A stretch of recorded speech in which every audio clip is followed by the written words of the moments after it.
একেবারে আল্লাহর রাস্তায় শুকে দিয়েছিলেন। তিনি তো কোনো ডিসগাইজে চলতেন না, একেবারে ওভাবেই রাস্তা দিয়ে হাঁটা দিতেন।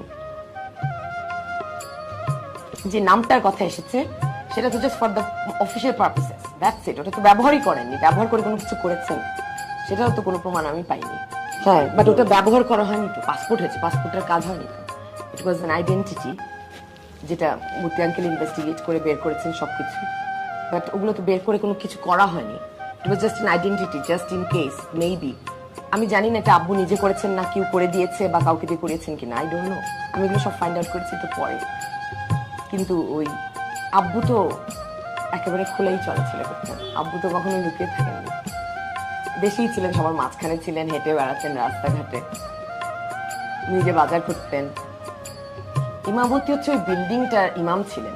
ইমাম যখন যখন ইমামের সাথে আব্বু খুব খাতির ছিল, যখন যখন ছুটিতে চলে যেতেন তখন আব্বু ইমামতি করতেন। সবাই খুব ভালোবাসতেন, খুব ভালোবাসতেন।